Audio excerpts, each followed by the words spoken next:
రాజన్న సిరిసిల్ల జిల్లా బోయినపల్లి మండలం స్తంభంపల్లిలో ఓ వివాహిత అత్తింటి ఇంటి ముందు ఆందోళనకు దిగింది.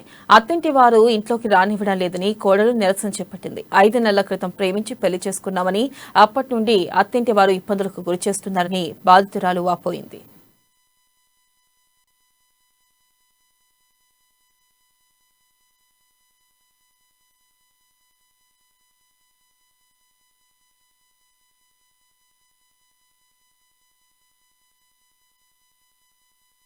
నా పేరు కావేరి, మా స్తంభంపల్లి గ్రామం సార్.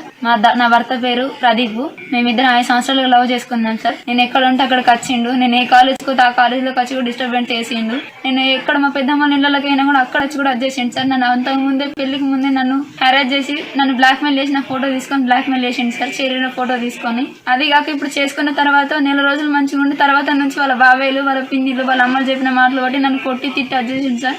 తలకు దెబ్బ తాకింది. నన్ను నరకం చూస్తావు సార్. ఇప్పుడు అట్లా చేసిరా కేసు పెట్టినందుకు నాకు నువ్వు అవసరం లేదు, నాకు నువ్వు వద్దు అని అంటారు. నేను ప్రెగ్నెంట్, ఇప్పుడు ప్రెగ్నెంట్ కూడా కాదు.